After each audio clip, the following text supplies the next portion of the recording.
Assalamualaikum. Waalaikumsalam. Apa kabar anakku yang cantik-cantik dan ganteng? Alhamdulillah luar biasa. Apakah anak-anakku sekalian sudah sarapan semua? Alhamdulillah sudah. Siap mengikuti pelajaran? Siap.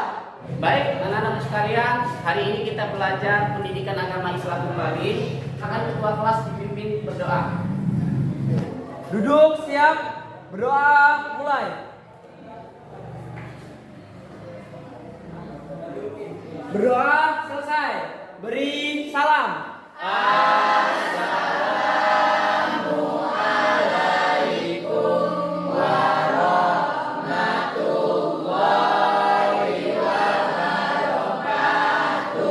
Waalaikumsalam warahmatullahi wabarakatuh.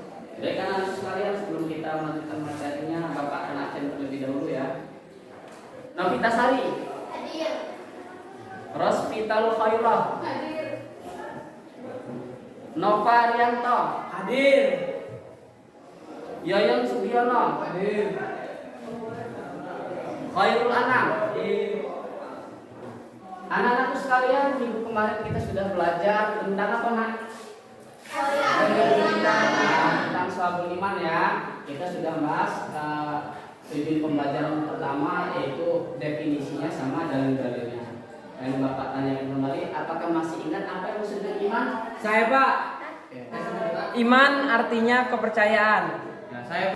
Iman artinya keyakinan. Ya, betul. Ngerti ya? Ya, betul ya. Iman itu artinya kepercayaan atau keyakinan. Selanjutnya, kemarin Bapak sebutkan ada 6 pilar ya. 6 pilar keimanan yang ada di Shu'abul Iman. Ada yang ingat apa itu 6 pilar? Saya Pak.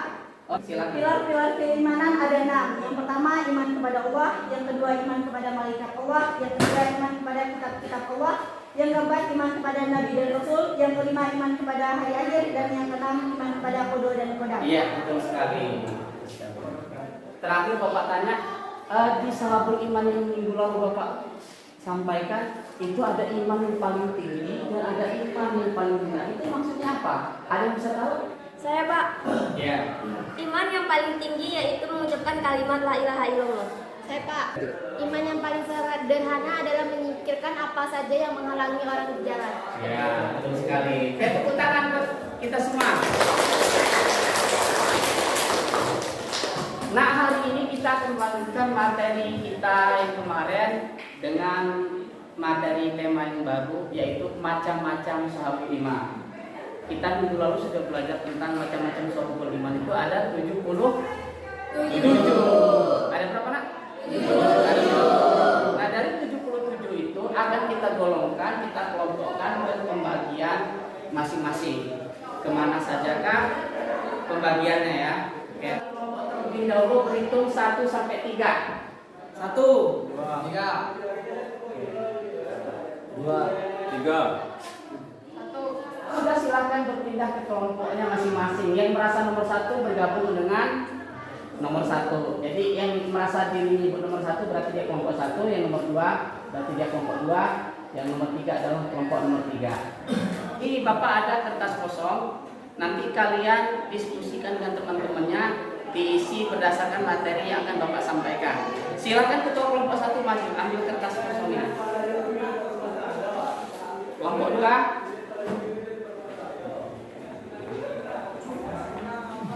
Kelompok 3.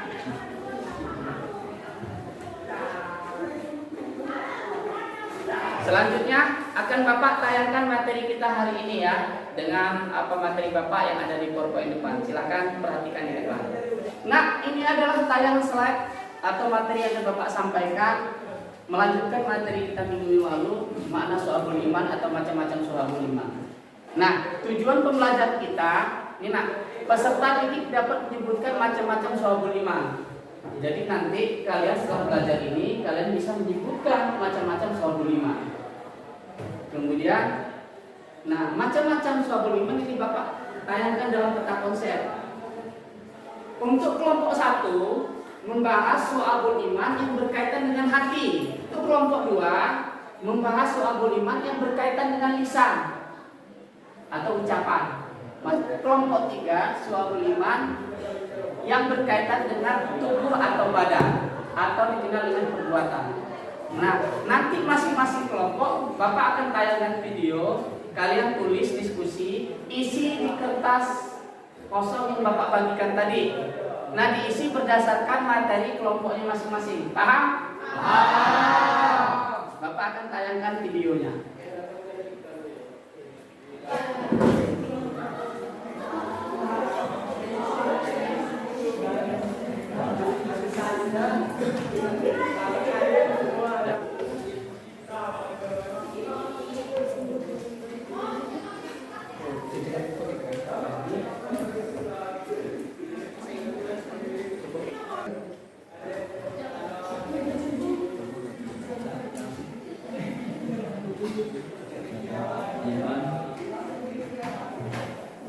Kepada Rasul. Karena cukup ya, sudah ditulis semua. Sudah. Berdasarkan video yang Bapak tayangkan. Kalau sudah, masing-masing kelompok silakan presentasi hasil diskusinya di depan kelas.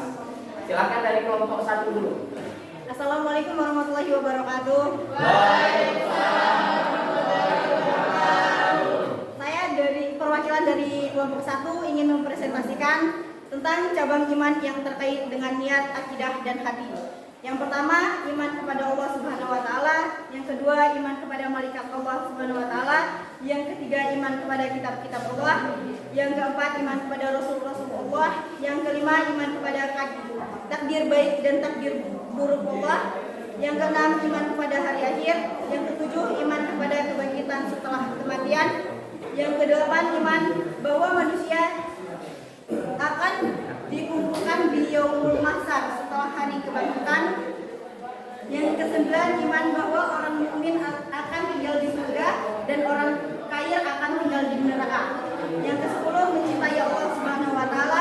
Dan yang terakhir, menanggalkan kecintaan kepada dunia termasuk cinta harta dan jabatan. Sampai sini ada yang mau ditanyakan? Saya dari kelompok 2 ingin bertanya, apa saja contoh dari iman kepada Allah? Kepada Allah itu seperti menjalankan perintahnya, contohnya sholat, atau mengaji, dan meninggalkan larangan dari Allah seperti tidak mencuri dan tidak berbohong. Demikian presentasi dari kelompok 1. Saya akhiri. Wassalamualaikum warahmatullahi wabarakatuh. Waalaikumsalam warahmatullahi wabarakatuh.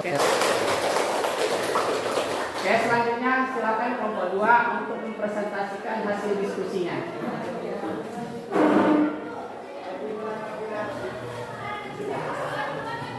Sebelumnya, Assalamualaikum warahmatullahi wabarakatuh.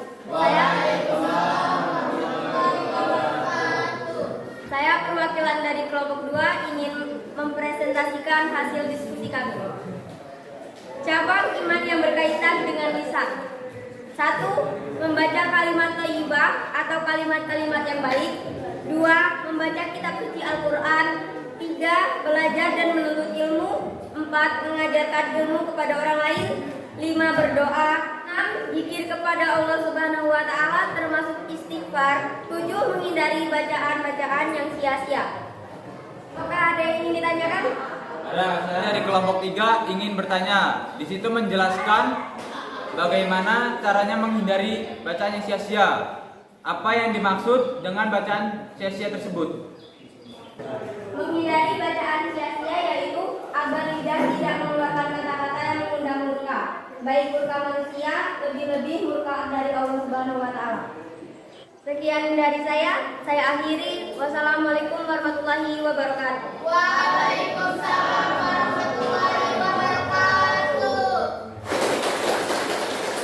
Selanjutnya silakan presentasi dari kelompok 3. Assalamualaikum warahmatullahi wabarakatuh. Waalaikumsalam warahmatullahi wabarakatuh. Saya perwakilan dari kelompok 3 ingin mempresentasikan hasil diskusi dari kelompok kami. Cabang iman yang berhubungan dengan perbuatan dan anggota badan.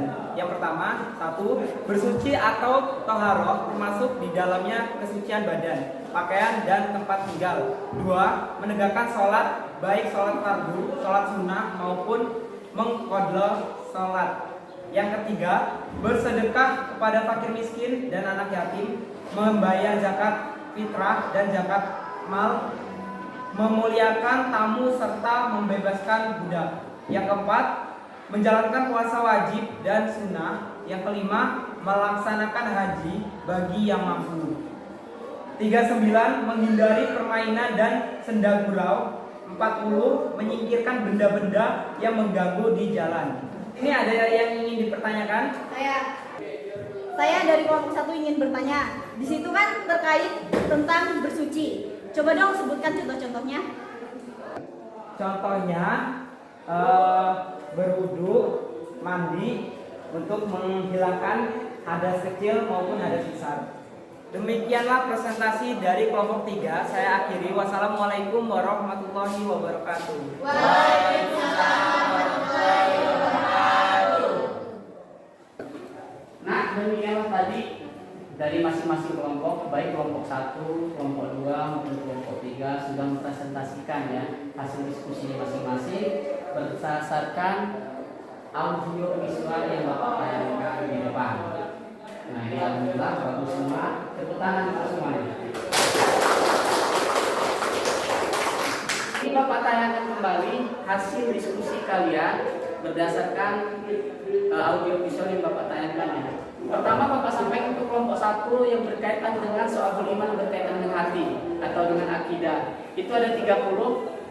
Untuk kelompok 2 soal beriman yang berkaitan dengan lisan atau ucapan. Ini semuanya ada 7. Ini yang kalian catat tadi ya. Kemudian untuk kelompok 3 soal beriman yang berkaitan dengan perbuatan atau berkaitan dengan badan. Ini semuanya ada 40. Tadi disebutkan termasuk bersuci ya, menjaga kebersihan, kemudian haji, puasa sunnah, puasa wajib, sampai kita menjaga silaturahmi, sampai kita menghilangkan hal-hal yang mengganggu perjalanan. Contohnya apa? Duri, terus atau kayu-kayu yang mentang jalan, itu juga kalau ada di jalan dan anak-anak jumpai itu harus dibuang, dan itu merupakan bagian dari soal iman. Tadi materi sudah selesai. Di kelompok 1 Bapak bertanya, ada berapakah soal iman berkaitan dengan hati? 30. Ada 30. Yang kelompok 2 ada berapakah soal iman berkaitan dengan lisan? 7. Kemudian kelompok 3 ada berapakah soal iman yang berkaitan dengan anggota tubuh atau badan? 40. Nah, untuk semuanya, nah, bagaimana cara kita menanamkan soal iman pada diri kita sendiri? Yaitu dengan cara meningkatkan keimanan kita kepada Allah SWT, yaitu melaksanakan segala perintah Allah dan menjauhi segala larangan. Sebetulnya soal iman itu ada pada diri kalian dalam kehidupan sehari-hari. Contoh kali ini belajar ini termasuk soal iman. Kali berdoa itu termasuk soal iman. Menjaga silaturahmi, kenal dengan tetangga, dengan teman, sana sini itu juga soal iman. Tapi keimanan ada yang paling tinggi dan ada keimanan yang paling rendah yang sudah kita tahu. Demikian. Ada pertanyaan? Kalau sudah cukup jelas kepada anak-anakku sekalian, silakan Bapak kasih tugas. Nah, ini tugasnya minggu depan silakan dikumpul ya. Yaitu kerjakan ujian pemahaman halaman 36 pada buku pendidikan agama Islam dan budaya negeri kelas 10. Minggu depan dikumpul semua tugas dari Bapak. Demikian yang bisa Bapak sampaikan, karena waktu juga yang memisahkan kita, waktu juga udah habis.